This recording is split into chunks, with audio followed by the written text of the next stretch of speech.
18 horas. Notícias de Manaus, Amazonas, Brasil e do mundo. Agora na Mix. Chega mais, chega junto e seja bem-vindo ao 18 horas comigo, Karime Leão e ele, Cid Soares. Cid, boa noite. 18 horas agora. Exatamente, muito boa noite. Obrigada também pela sua companhia, você que nos assiste nas redes sociais, no @18horasnews. Boa noite, gente. 18 horas.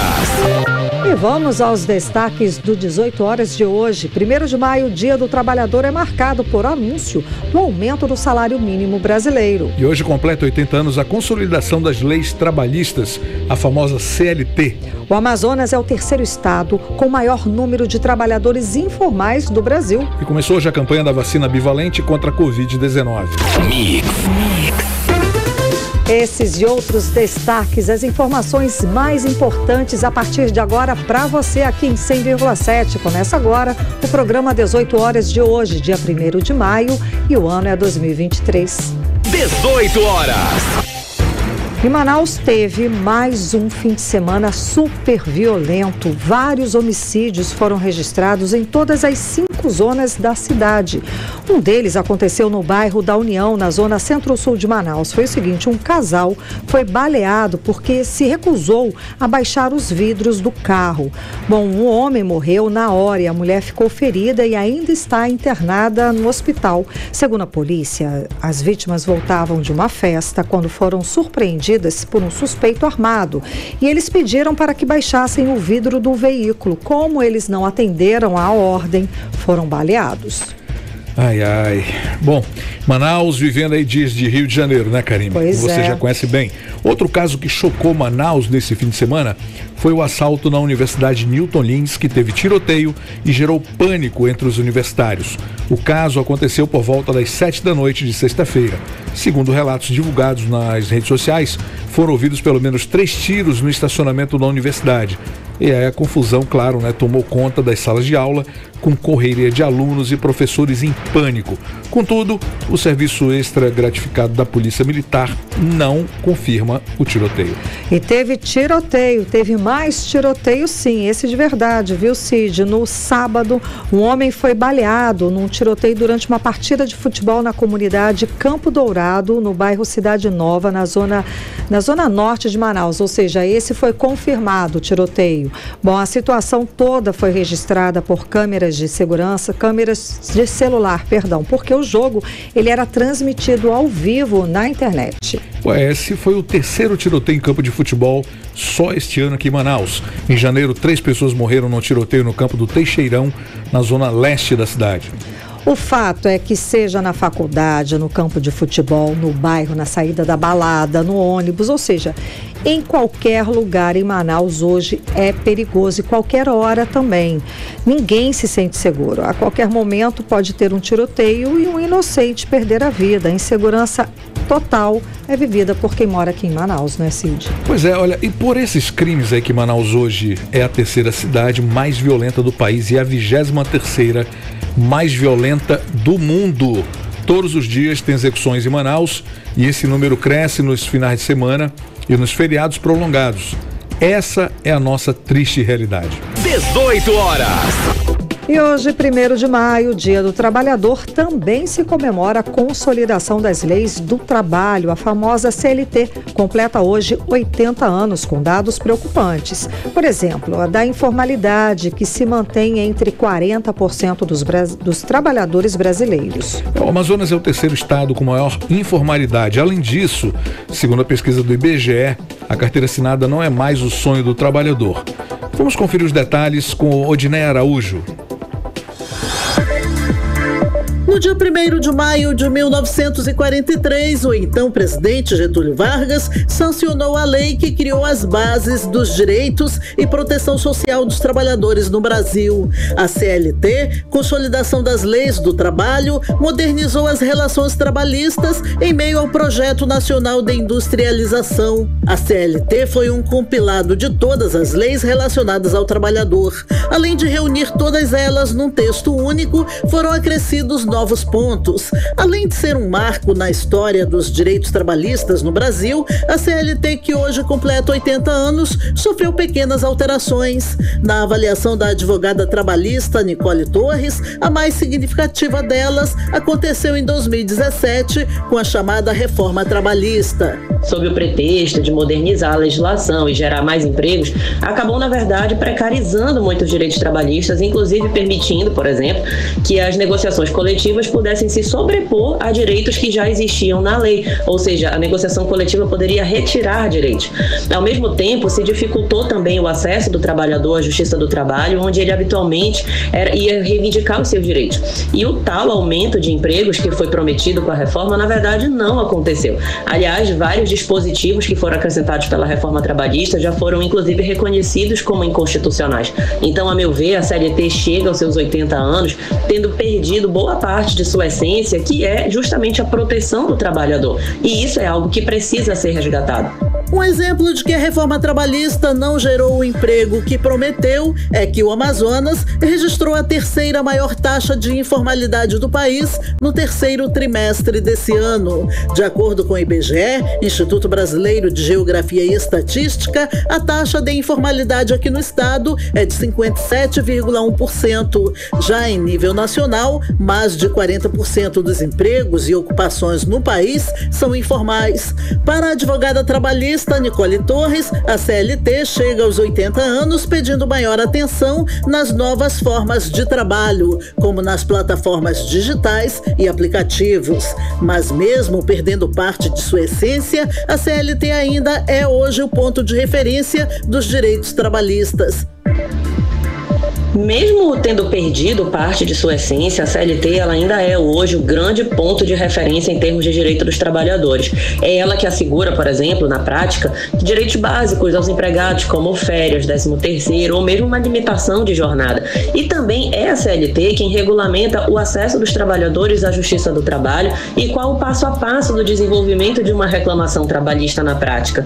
Uma relação de emprego, ela em regra, é uma relação entre duas partes, empregado e empregador, e é uma relação naturalmente desigual, porque é o empregador que tem todo o poder de condução dessa relação.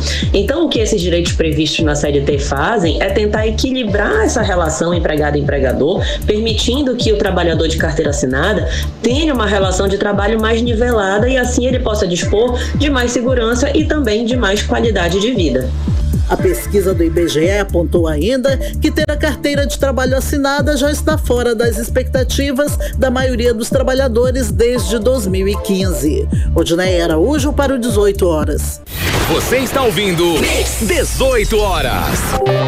6 horas e 8 minutos e hoje, para marcar o Dia do Trabalhador, o presidente Lula anunciou o aumento do salário mínimo para R$ 1.320, isenção do imposto de renda para quem receber até R$ 2.640 e a criação de um grupo de trabalho para regulamentar o trabalho por aplicativos. Exatamente, Cid Soares. E para falar mais sobre essas medidas, vamos chamar agora o nosso correspondente, o jornalista Carlos Eduardo Matos, direto de Brasília.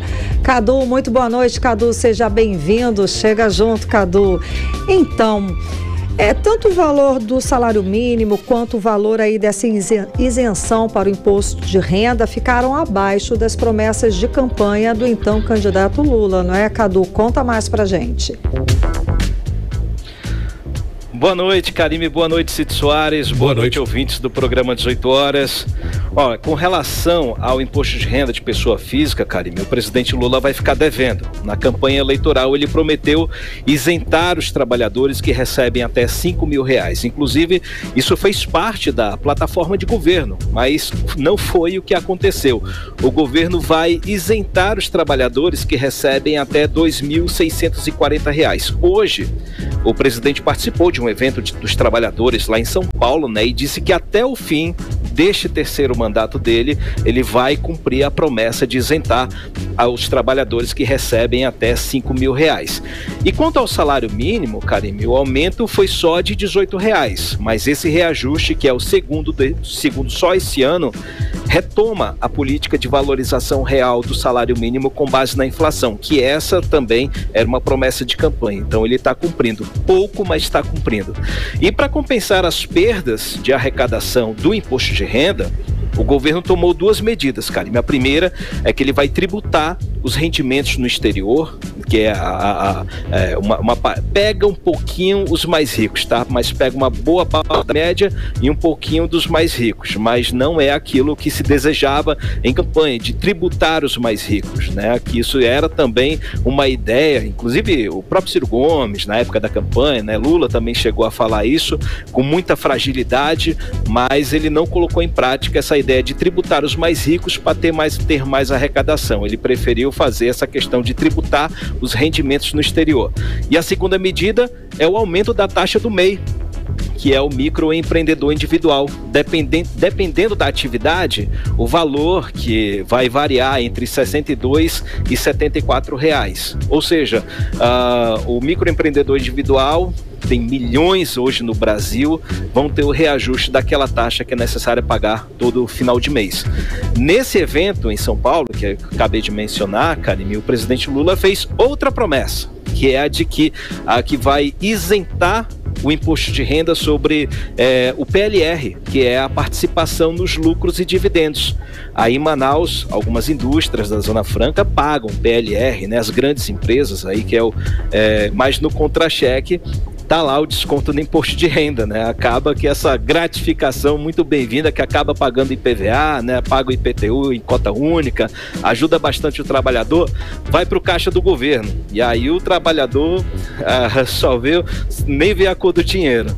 E outro anúncio que foi feito pelo governo federal no dia de hoje, Karime, é que vai ser criado um grupo de trabalho para discutir o trabalho por aplicativo. A ideia é regulamentar as relações de trabalho entre as empresas e os profissionais que atuam principalmente na área de transporte e de entregas, né? Esse tema é absolutamente espinhoso, conta com um lobby negativo aí por parte das empresas e já vinha sendo discutido pelo Ministério do Trabalho.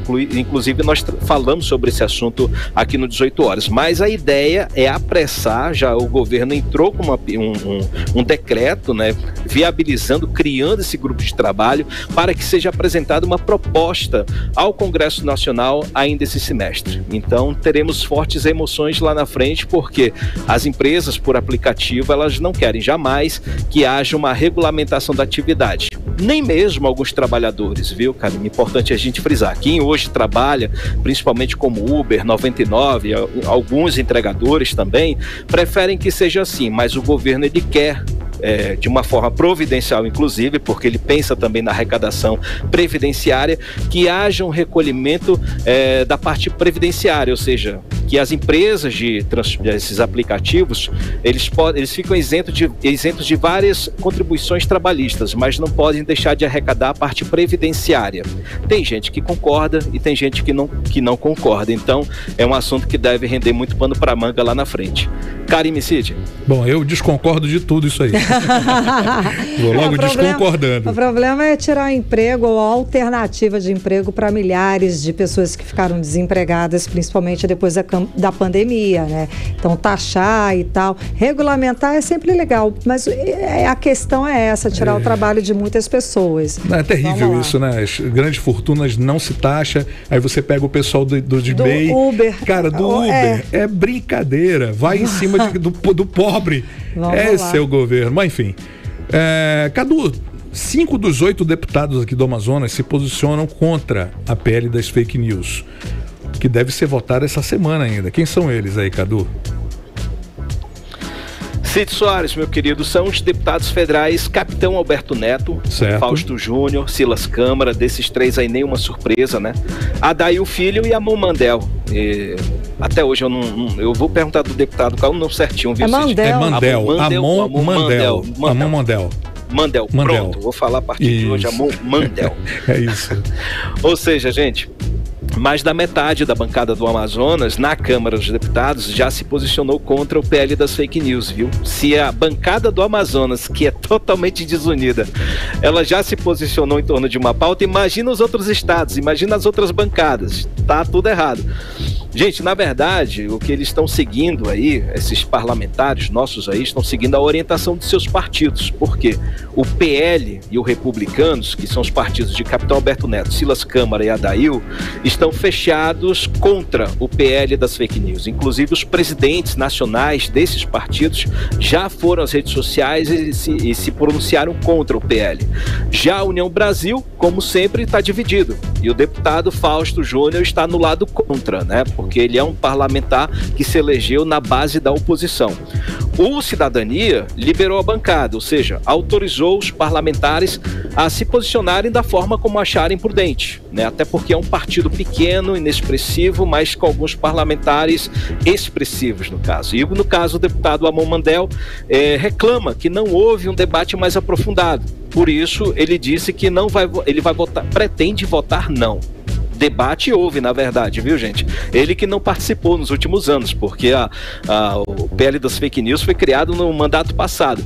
A questão que ele provavelmente está reclamando é a forma assodada como o presidente da Câmara, Arthur Lira, está colocando o assunto tão sensível em votação. A gente sabe que na semana passada foi votado o requerimento de urgência para a votação da pauta e na semana que vem já vai votar o texto principal. E vocês estão acompanhando a mídia nacional.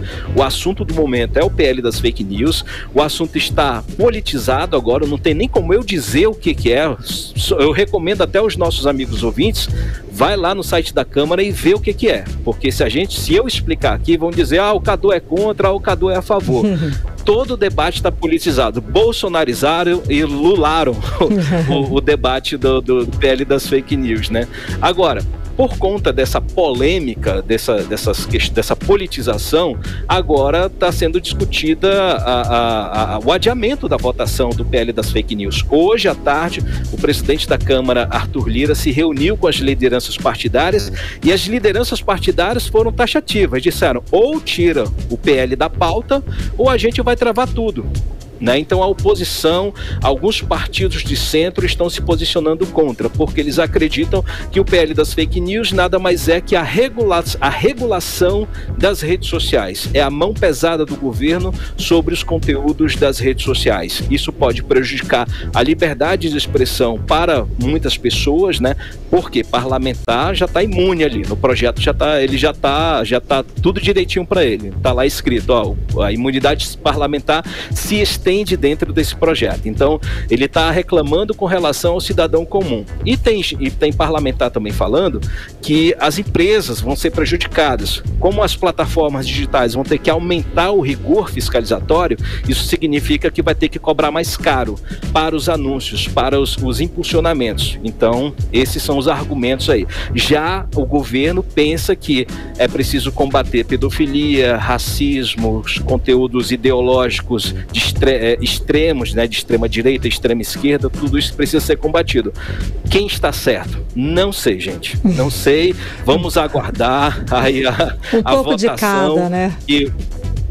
Um pouco de cada, né? A gente sabe que é preciso ter moderação numa votação dessa, né, Karime? Mas é provável que isso seja adiado, que esse projeto seja adiado, que não seja votado na terça. A expectativa era votar amanhã, mas parece que tudo indica aí que não vai ser amanhã. Se não for, é porque não houve acordo e vai ficar para outra semana. Então vamos aguardar e seguir os próximos capítulos dessa série, né?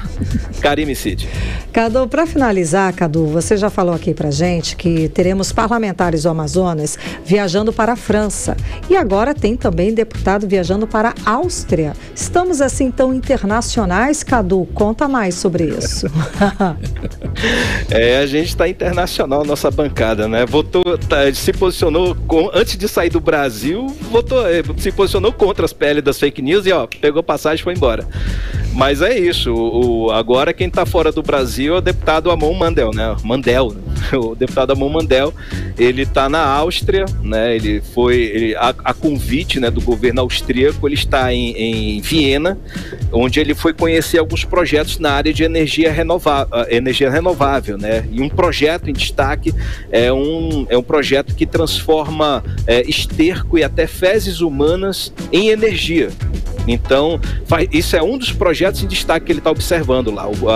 O país, a Áustria, tem diversos projetos na área de energia renovável. Então, ele está tentando buscar conhecimento e fechar um acordo de relações tecnológicas entre Brasil e a Áustria para que haja menos custos, né, nessa relação tecnológica, que a Áustria possa trazer os seus projetos ambientais para o Brasil e que o Brasil possa contribuir com seus projetos para a Áustria, ou seja, uma troca internacional, uma relação bilateral. E o deputado Amon Mandel, ele é membro da Comissão de Relações Exteriores da Câmara, então representando a Câmara dos Deputados e também representando o Amazonas, um deputado da Amazônia, ele está se colocando à disposição do governo austríaco para conversar sobre esses projetos de energia renovável. Nós conversamos com ele agora há pouco, ele está lá em Viena e ele mandou uma mensagem para a gente. Vamos ouvir. A parceria internacional do Brasil com a Áustria, na forma como nós estamos construindo ela nesta missão diplomática, ela tem o potencial ali para ajudar o Brasil a melhorar os seus indicadores relacionados não apenas a energias sustentáveis, a energia limpa em si, no qual ele já é referência, mas também na questão do saneamento básico, dentre outras questões que tem ali um valor social. A transformação ali dos dejetos humanos, dentre outras coisas, relacionadas também, por exemplo, à questão dos resíduos sólidos em energia elétrica, é algo que tem o potencial ali de mudar a realidade de regiões ali com uma desigualdade social muito grande, como é o caso de Manaus e do Amazonas em si, e pode atrair ali investimentos em todas as áreas. A ideia é que, uma vez que o Brasil comece a atender alguns dos interesses da Áustria a nível internacional, incluindo os próprios interesses relacionados à conservação da Amazônia, a Áustria se comprometa a investir mais tanto na região da Amazônia quanto no Brasil como um todo, gerando emprego e renda a partir desses investimentos, como da montagem de linhas de produção, dentre outras questões. 18 horas. A gente acompanhou a fala do deputado federal Amon Mandel, membro titular da Comissão de Relações Exteriores da Câmara dos Deputados, explicando o motivo da viagem dele à Áustria. Cadu. Exatamente, ele agora pega os caminhos internacionais do mandato de parlamentar federal, né? Agora ele está na Áustria e os outros deputados, né, Sidney Leite, Adail Filho e o Saulo Viana, seguem lá na França acompanhando a reunião da OCDE sobre o imposto único, né, o imposto simplificado. Foi essa a missão que eles estão cumprindo lá em Paris.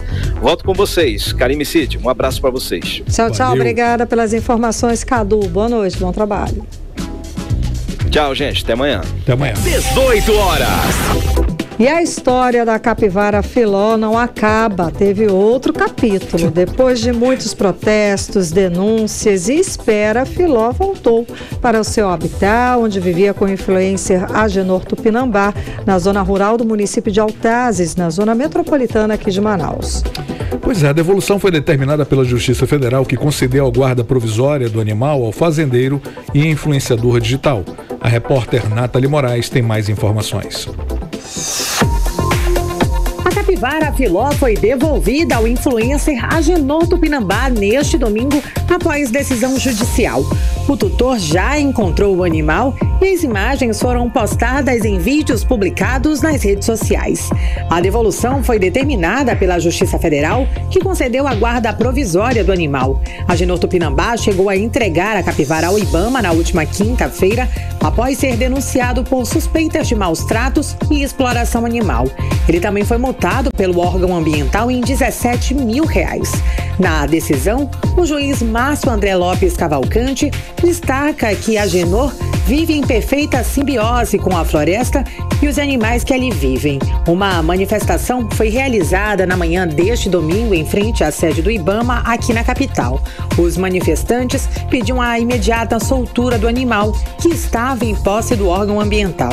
A deputada estadual Joana Dark, que acompanha o caso, chegou a invadir a sede do IBAMA para tentar soltar a capivara à força e foi contida por seguranças do IBAMA. A parlamentar destacou a preocupação do Brasil com o bem-estar da capivara Filó. Nossa maior preocupação é o bem-estar dela. Então, a gente está feliz. Eu quero que vieram aqui, os que nos apoiaram, que apoiaram a Agenor, porque as pessoas precisam conhecer a realidade do amazonense, do povo que mora no interior, que a gente convive harmoniosamente com os animais. Tem que punir realmente aqueles que exploram os animais, que ganham dinheiro com isso, mas não punir uma pessoa como a Agenor, que nunca monetizou nenhum vídeo, né, comprovadamente, e que pela ingenuidade e a falta de conhecimento errou em algum momento, mas hoje está super disposto a reescrever uma nova história e isso vai acontecer. Em nota divulgada pelas redes sociais, o IBAMA disse que a capivara vai ficar com a Agenor até sua soltura em uma unidade de conservação previamente selecionada, que abriga outros animais da mesma espécie. Nathalie Moraes para o 18 horas. Você está ouvindo 18 horas. Ah, vai, né, gente? Deixa o bichinho em paz, deixa o pessoal tranquilo. Ah, para, gente. Tem coisa muito mais séria, IBAMA, para você tratar. Eu acho. Porque a capivara era daquela região, a mãe dela morreu, foi vítima de uma caçada, fizeram um parto, a bichinha sobreviveu e você tem um monte de bicho, o cara salvou e tá lá, gente, tanta polêmica, deixa que vai atrás de assuntos mais importantes, mais vitais. É lei sim, mas tem o princípio da razoabilidade. Você vai condenar a mãe de família que rouba para alimentar os filhos da mesma forma que rouba um outro ladrão, uma outra pessoa que rouba, sei lá, muito mais. É o princípio da razoabilidade, gente. Pelo amor de Deus, para, né? Enfim. E outra, a gente tem também, antes da pessoa começar a falar sobre isso, tem que ter noção da realidade do Amazonas, das pessoas que vivem aqui. Muita gente de fora se meteu sem saber de nada. Sem ter a menor noção, se botar um mapa, não sabe onde fica, muito menos onde fica Altazes e qual é a realidade de lá, onde é que esse menino... Gente, ele mora na beira do rio, não é Ribeirinho, não, ele mora onde? No concreto aqui na cidade? Num condomínio de apartamentos? Gente, tá bom, né? Fica quieto, tá feio já, né, Cid? Muito. Bom, o que fica bem claro agora, né, que as leis ambientais precisam realmente ser atualizadas. Um caso simples de resolver como esse aí gerou tanta polêmica. Isso é um absurdo mesmo. Temos aí vários argumentos pró o influenciador, né, o dono da Filó, como também pró-IBAMA. Gastar dinheiro público com avião, com estrutura para apreender a Filó, depois soltar por ordem da justiça. Isso é o fim da picada. E quem assiste tudo isso de fora, realmente não pode levar o Brasil a sério. E atenção, gente, vai faltar água amanhã em praticamente toda Manaus, tá? As estações de tratamento de águas 1 e 2 do complexo Ponta do Ismael, no bairro Compensa, na zona oeste de Manaus, vão ser desligadas temporariamente nesta terça-feira para serviços de manutenção na parte elétrica. Pois é, e com isso o abastecimento de água será suspenso nas regiões Norte, Sul, Centro-Sul, Oeste, Centro-Oeste e parte da Zona Leste da cidade. Os serviços da Amazonas Energia estão programados para começar às 6h30 da manhã e a previsão é que termine ao 12h30. E depois do serviço de manutenção elétrica, as estações vão ser religadas e o abastecimento de água começa a retornar gradativamente na cidade, chegando primeiro nas regiões centrais e depois nos locais de área mais elevadas. Pois é, então uma boa dica é você já armazenar água para amanhã, isso, beleza? Para não faltar. E a previsão é que o abastecimento de água esteja completamente normalizado em toda a área afetada até 24 horas depois da conclusão deste serviço. 18 horas. E daqui a pouco aqui no 18 horas, o Dia do Trabalhador em Manaus é marcado pela inauguração da Casa de Praia Zezinho Correia na Ponta Negra. É o nosso assunto em instantes. Agora 6 horas e 28 minutos em Manaus, vamos conferir tempo e temperatura para esse fim de semana. Previsão do tempo. Para terça. Viajei. Nossa, não, feriado a gente tá meio aéreo. Segunda. Para amanhã, gente, terça-feira. Dia 2 de maio. Vai, Karine. Segundo informações do Climatempo, a previsão amanhã é de sol com algumas nuvens durante o dia. Período de nublado com chuva a qualquer hora. A mínima prevista é de 24 graus, a máxima não deve passar dos 30 graus. As chances de chuva são de 90% e a umidade relativa do ar fica entre 66% e 97%. Estamos respirando os ares do domingo, né? Deve ser. O Rio Negro subiu 1,03 metros durante todo o mês de abril. Os dados são do Porto de Manaus. Dados apontam aí que, até o momento, abril foi o mês em que o rio menos encheu em 2023. Em fevereiro, por exemplo, o Rio Negro subiu 2,40 metros. 18 horas. Bom, e hoje, né, será inaugurada aí a Casa de Praia Zezinho Corrêa, na Ponta Negra. Mais um espaço para o manauara e o turista curtir aqui na cidade. Vamos acompanhar os detalhes agora na reportagem de André Meirelles. A festa de abertura da Casa de Praia Zezinho Corrêa iniciou às 3 da tarde desta segunda-feira, com apresentações de artistas locais. O novo ponto de lazer será oficialmente inaugurado às 8 da noite pela Prefeitura de Manaus, na Ponta Negra, zona oeste da capital, como afirma o prefeito Davi Almeida. Dia 1º de maio, próxima segunda-feira, nós vamos estar entregando, devolvendo à população da cidade de Manaus esse espaço lindo, colocando novamente Manaus de frente para o rio. Nossa ideia é fazer com que as pessoas tenham acesso a essa vista maravilhosa, a essa paisagem linda do nosso Rio Negro, nosso cartão postal. E a Casa de Praia Zezinho Corrêa tem essa proposta. Um espaço gastronômico, cultural, de lazer e entretenimento. Então, nós vamos trazer e devolver tudo isso para a cidade de Manaus. O espaço da Casa de Praia, antes chamado de Local Casa Praia, foi revitalizado.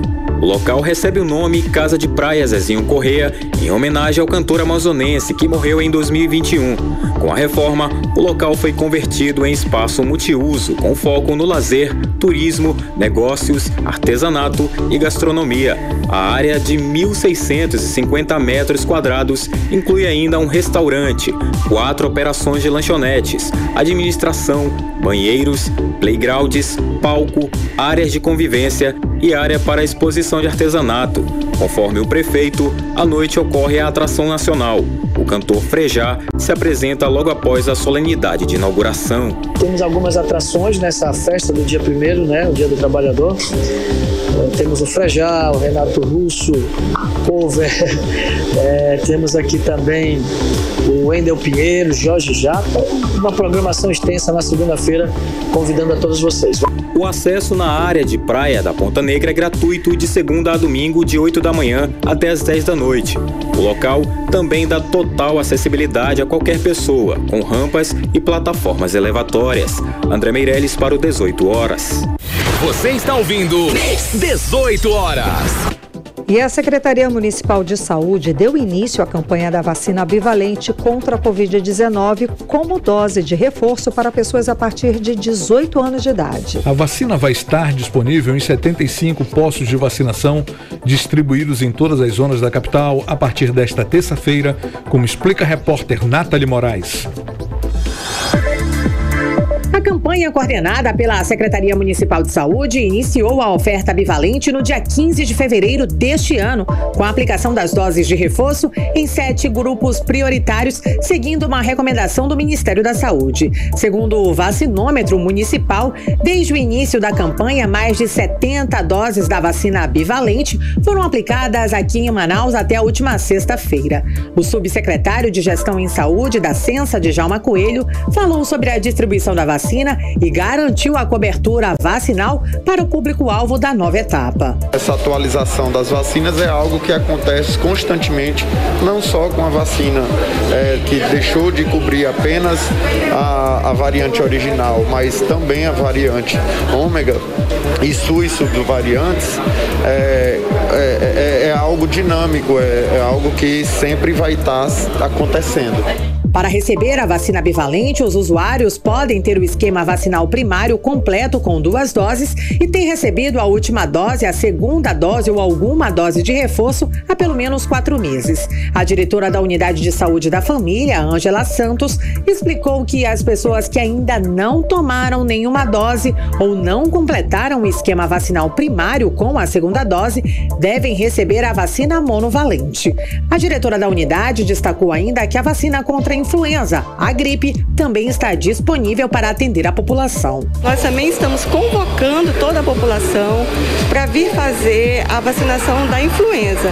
Está liberado para os grupos prioritários, a campanha vai até o dia 31 de maio e essa é mais uma campanha de reforço para que a população se mantenha atualizada seu cartão vacinal. O gerente de produção, Ivair Souza, contou que mantém seu esquema vacinal atualizado para garantir a saúde da família e fez um apelo aos usuários de grupos prioritários que ainda não receberam sua dose de reforço. Desde o início, da pandemia, eu e a minha família, a gente procurou as vacinas assim que foram liberadas pelo governo e tomamos todas as vacinas e agora estamos muito felizes que vamos tomar a dose de reforço já bivalente e assim a gente se sente mais protegido no dia a dia. Os locais e endereços com horários e funcionamento dos postos de vacinação estão listados no site censa.manaus.am.gov.br. Para receber a dose de reforço, é preciso apresentar um documento de identidade com foto, o CPF, o Cartão Nacional de Saúde e o cartão de vacina. Nathalie Moraes para o 18 horas. Você está ouvindo 18 horas.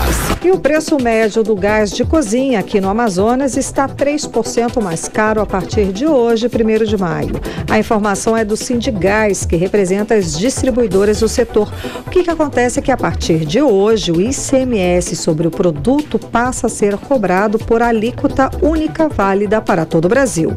A medida alcança ainda a tributação de diesel e biodiesel. Então, na prática, a partir de hoje, o preço médio do gás, do botijão aí, aqui no país subiu 11,9%. Essa mudança do ICMS foi determinada pela Lei Complementar 192, aprovada em 2022, prevendo a unificação das alíquotas de ICMS cobradas sobre combustíveis pelos estados. E a medida, que entraria em vigor no dia 1º de abril, acabou adiada para o início de maio, para gás, biodiesel e diesel.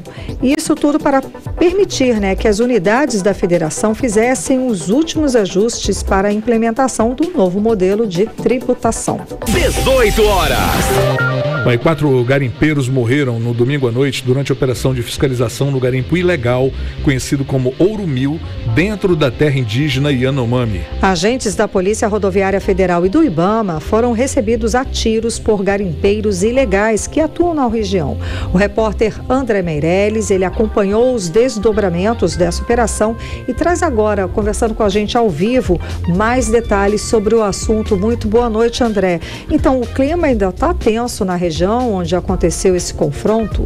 Com certeza, Karime, Cid, muito boa noite para vocês, boa noite a todos que nos acompanham aqui, a Mix 100.7. E olha só, tudo isso aconteceu por conta aí que no sábado os invasores atiraram em 3 indígenas e Yanomamis, Um deles, inclusive, morreu com um tiro na cabeça e os outros 2 estão hospitalizados em unidades de saúde em Boa Vista. A nota do governo responsável pelo hospital regional diz que o estado das vítimas, dos 2 sobreviventes, é de quadro estável. E após essa situação, no dia seguinte começou uma ação de fiscalização da Polícia Rodoviária Federal e também do IBAMA na noite de ontem. Esses agentes estavam chegando numa área conhecida como Ouro Mil, que é uma área de garimpo dentro da terra indígena, e no momento em que eles desembarcaram de uma aeronave, foram recebidos a tiros por esses garimpeiros ilegais nesse confronto. Aí 4 deles acabaram mortos. No local desse confronto, a Polícia Rodoviária encontrou um arsenal de armas.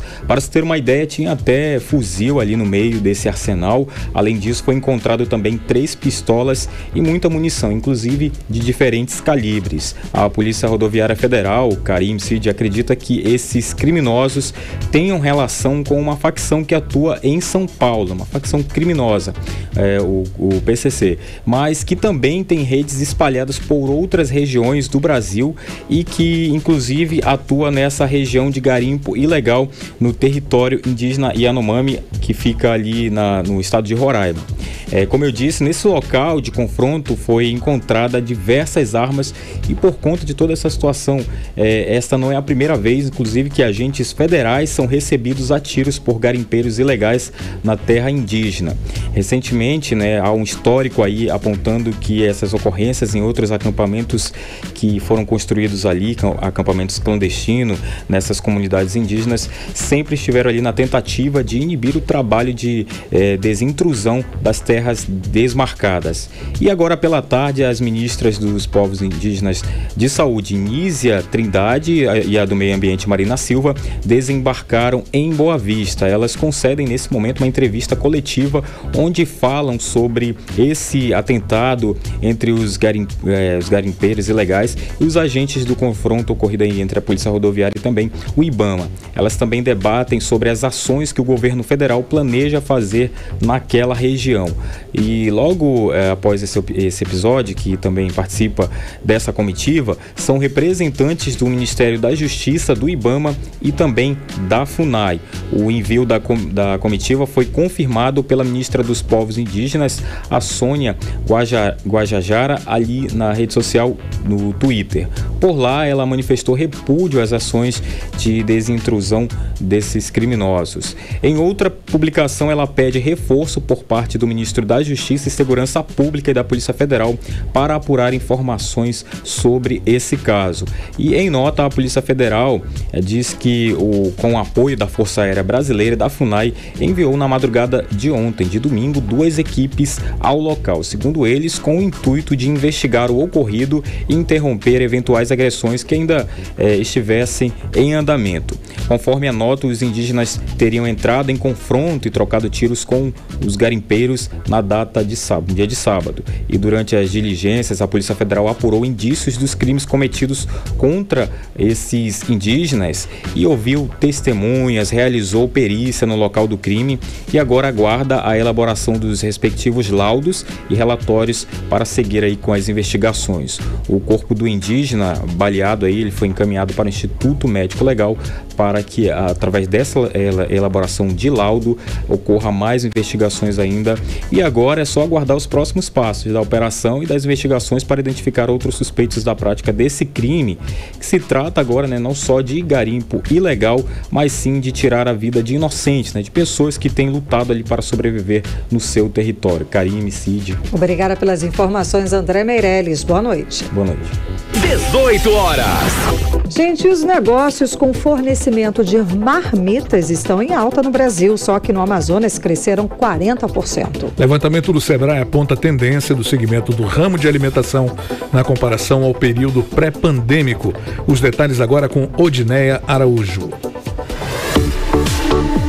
Teve um ramo que cresceu na pandemia, foi o de alimentação. Só em 2022, por exemplo, foram abertos 930 pequenos negócios de fornecimento de marmitas aqui no Amazonas. O número, claro, é inferior a 2021 e 2020, marcados pelas restrições da pandemia, mas supera 2019. De acordo com a Receita Federal, em levantamento do Sebrae, a alta de empreendimentos no setor representou 40% se comparado ao período pré-pandêmico. O cenário é o mesmo em todo o país. Em todos os estados, foi registrado aumento de novas empresas fornecedoras de marmitas durante os primeiros anos de pandemia da Covid-19, seguido de queda em 2022. Mas essa redução não foi inferior a antes da pandemia, o que revela uma tendência nacional. Em todo o Brasil, foram quase 80 mil negócios abertos em 2022. Antes, o máximo que o número chegou foi a 74 mil. O analista de negócios do Sebrae Amazonas, Ricardo Sampaio, explica que o período de quarentena contribuiu para a mudança de hábitos e preocupação com a qualidade de vida da população. Esse período em casa fez com que as pessoas pensassem mais em qualidade de vida, principalmente vendo centenas de pessoas morrendo ao teu redor, E eles tiveram, então, assim, um certo upgrade, a gente poderia dizer, desse nível de exigência enquanto consumidor. Eles passaram, então, a buscar um produto que reunisse o maior número possível de qualidade, de funcionalidade, de sabor, de condições de saúde e tal. E aí isso explica que no ano subsequente a gente teve uma subida grande no número desses fornecedores. E a queda, embora ela não tenha sido tão significativa a ponto de ser menor que no ano anterior, mas ela se dá a explicar por conta da questão do processo de delivery, que ele foi mal iniciado, né? Com um consumidor mais exigente e preocupado com uma vida saudável, o mercado de fornecimento de alimentos também inovou, de acordo com o analista do Sebrae, Ricardo Sampaio. As pessoas procuraram opções variadas, e aí entrou o mercado de veganos, entrou o mercado fit, né? Entrou o mercado de alimentos punk, né? Aqueles alimentos não convencionais, porque as pessoas buscaram mais isso mesmo, né? E assim, até com uma disposição de pagar um plus a mais, desde que esse alimento atendesse a sua necessidade.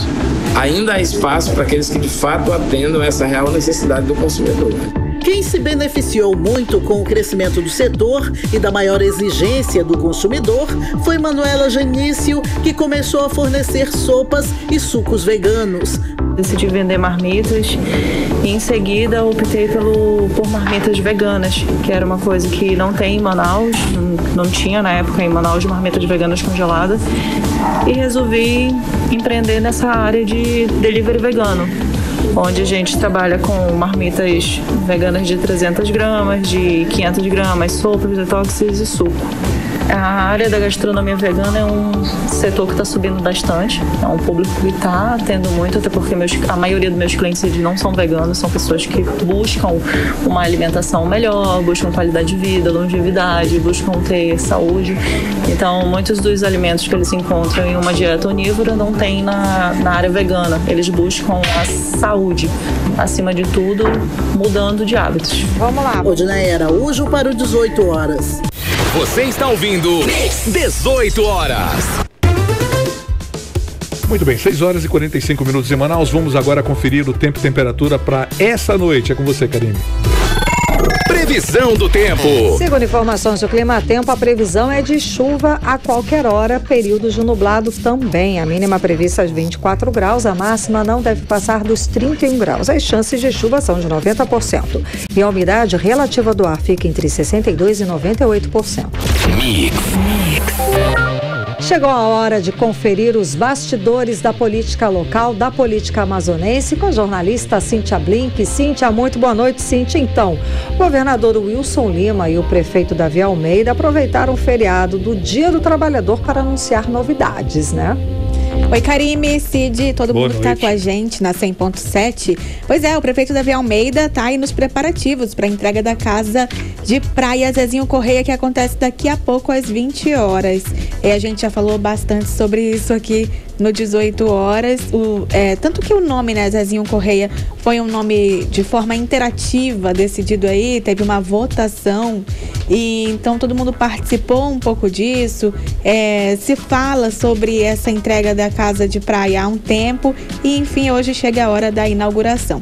E o governador Wilson Lima fez um anúncio importante, né? Adiantamento da primeira parcela do 13º salário dos servidores públicos do estado do Amazonas, que acontece aí entre os dias 11 e 12 de maio, antes do Dia das Mães, o que é estratégico porque acaba sendo uma boa notícia para o comércio também, né? Cerca de 310 milhões de reais devem ser injetados na economia do Amazonas, de acordo com os cálculos do governo. Karime, Cid.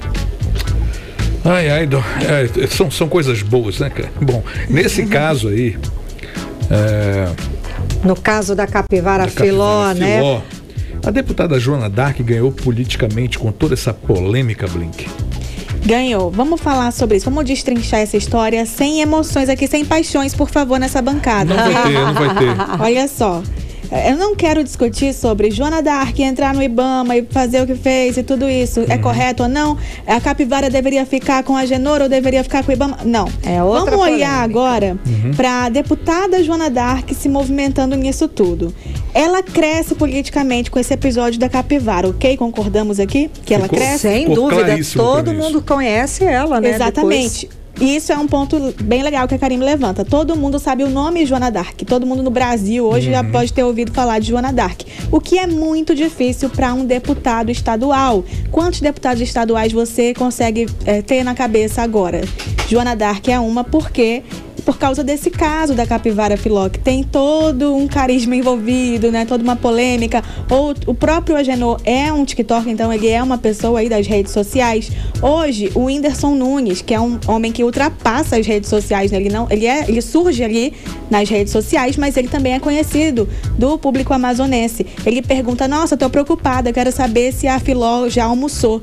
E aí a deputada Joana D'Arc vai lá e responde: almoçou sim, e a gente tá cuidando da dieta dela para ela não engordar e tal. Faz uma brincadeirinha, faz todo um movimento para que chegue até o Whindersson essa resposta, fala: compartilhem até chegar. Então, nada disso é à toa, tá? E a gente tem que pensar isso porque ela é uma política profissional, inclusive, ela trabalha com isso há alguns anos. E isso fez com que Joana D'Arc crescesse. O nome dela, as pessoas, claro, teve quem criticou e muito no Twitter, então teve muita crítica. Mas, de qualquer forma, estão falando o nome da Joana D'Arc e teve quem abraçasse a causa da Joana D'Arc, que é ter a capivara livre, enfim, tudo isso, né? Se toda uma história foi uma novela com começo, meio e um desfecho que ainda não é o fim, mas tá com cara de fim, né? Foi lá e foi no Ibama e fez a cena que fez. Enfim, por que eu digo que ela cresce politicamente? Porque com todo mundo conhecendo o nome de Joana D'Arc, a gente está em tempos que eu sempre falo aqui, 2024 parece que já é agora. E Joana D'Arc pode ser um nome. Já pode, pelo menos a vice, quem sabe. A vice ou a prefeita, nada está definido. Exatamente. E um nome forte, porque todo mundo ficou sabendo, todo mundo conhece ela. E outro detalhe, dentro daquela perspectiva que ela está trabalhando com o que ela realmente faz. Defesa da causa animal. A plataforma dela aí para se lançar, e ela segue nesse discurso, né?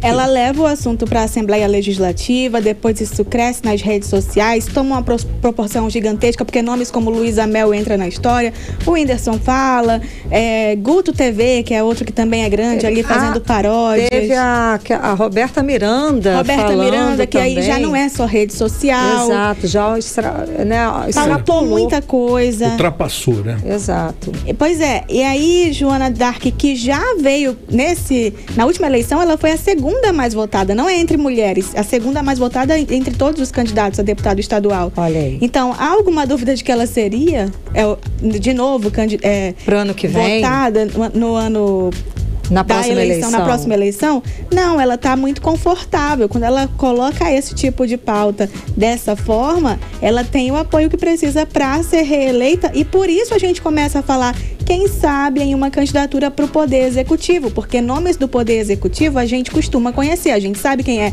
o governador, o prefeito, o presidente, porque é só um. Por que a gente não sabe quem é deputado estadual ou deputado federal? Porque são muitos, né? É um poder muito dividido.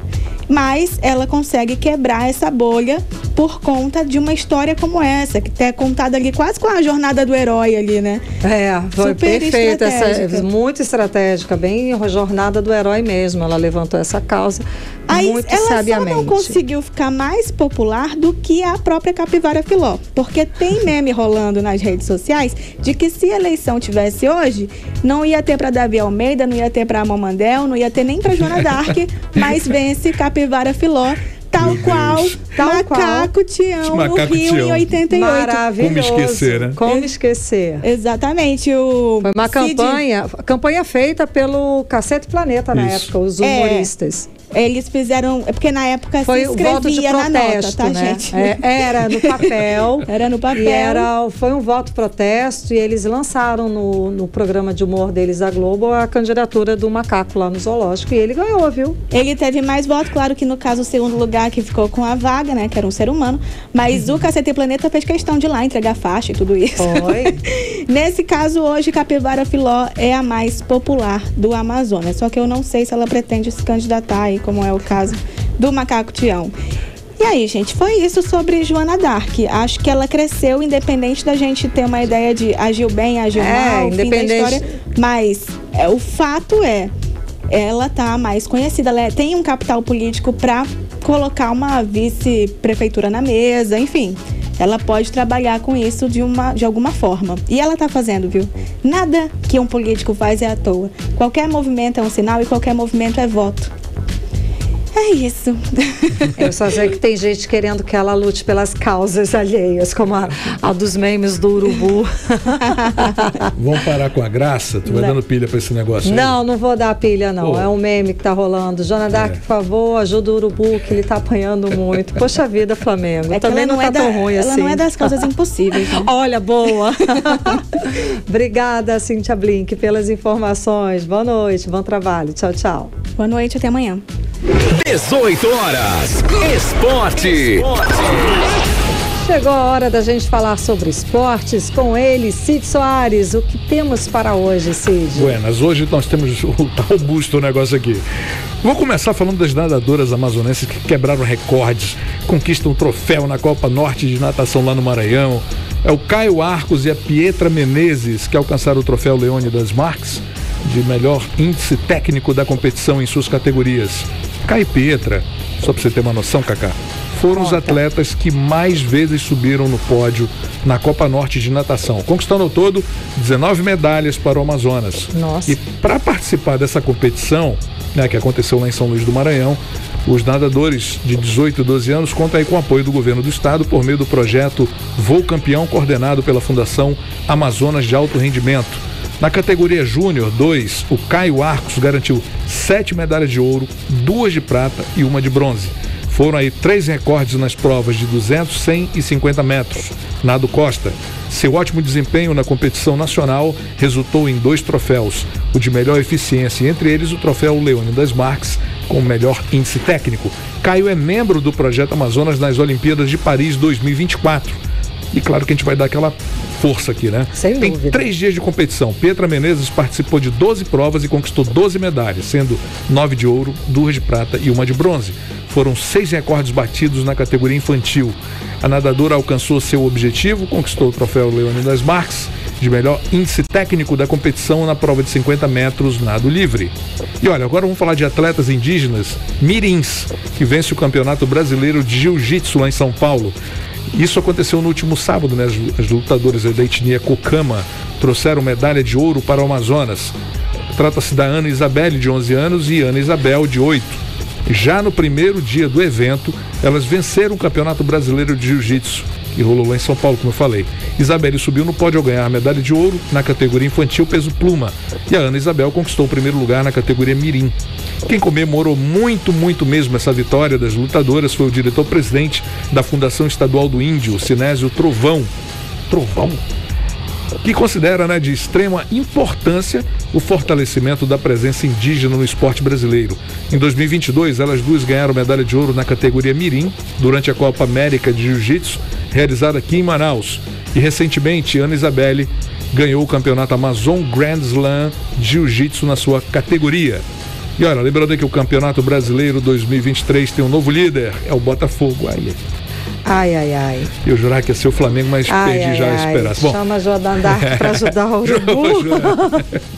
Nesse domingo, a equipe comandada pelo técnico Luiz Castro venceu o Flamengo por 3-2 no Maracanã, manteve os 100% de aproveitamento na disputa e ultrapassou o Fluminense, que perdeu para o Fortaleza no sábado por 4-2. Corinthians anuncia Vanderlei Luxemburgo como novo técnico até o final de 2023. Vamos ver, o Coringão aí, né? Corinthians anunciou na tarde dessa segunda-feira a contratação do Luxão, né, do Luxemburgo, que estava sem clube e acertou com o Timão até dezembro. Com isso, a expectativa é de que o experiente treinador já comande o treino com o grupo de jogadores e esteja no banco de reservas contra o Del Valle pela Libertadores. E olha só, Vasco e Bahia encerram a terceira rodada do Campeonato Brasileiro hoje à noite. As equipes se enfrentam em São Januário, no Rio de Janeiro, com a bola rolando aí, 7 da noite, horário de Manaus. A partida será transmitida pelos canais Sport TV e Premier para todo o Brasil. Só para encerrar, amanhã nós temos estreia do Manaus, na Série C do Campeonato Brasileiro, contra o Náutico. O jogo foi marcado inicialmente para as 16 horas e foi remarcado para as 9h30 da noite na Arena da Amazônia. É o que temos para hoje. Temos expectativa do resultado desse jogo, Cid Soares? A expectativa é de vitória, né? Para quem? Manaus. Tá certo, então. Obrigada pelas informações, Cid Soares. Boa noite. Valeu. Boa noite. Então, vamos então, Cid, de já 6 horas e 58 minutos. Vou dar uma notinha aqui antes do encerramento. Os contribuintes só têm mais um mês para entregar a declaração do Imposto de Renda 2023, tá? Mais de 20 milhões de brasileiros ainda não enviaram à Receita Federal as suas declarações e o prazo final para enviar o documento sem multa termina no dia 31 de maio. Quanto mais cedo a declaração for enviada, é claro, maiores as chances de entrar nos primeiros lotes de pagamento de restituição. Muito bem, 6 horas e 58 minutos, vamos direto para o nosso editorial 18 horas. Editorial 18 horas. E no Dia do Trabalho, as notícias não foram nada boas para os trabalhadores no Brasil. Segundo um ranking da Organização Internacional do Trabalho, a OIT, o Brasil ocupa a posição número 51 entre 105 países no valor de compra do salário mínimo. O poder de compra do salário mínimo brasileiro está estimado em $497, aproximadamente R$ 2.511,89. Para se ter uma ideia, a Suíça, que aparece em primeiro lugar do ranking, esse valor é de $3.415 ou R$ 17.259,75. No ano passado, o salário médio dos brasileiros caiu 6,9%, acima da taxa global de 3,19%. Isso segundo um relatório do Comitê de Oxford para Alívio da Fome.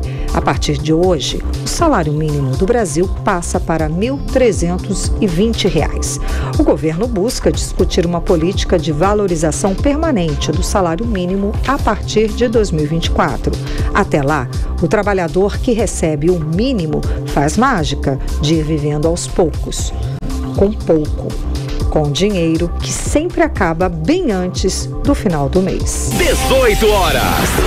7 em ponto, ficamos por aqui. Obrigada pela sua companhia. Boa noite, Cid Soares. Boa noite, até amanhã. Beijo, obrigada pela companhia. Até amanhã. Você ouviu 18 horas. As notícias do Brasil e do mundo. De volta amanhã.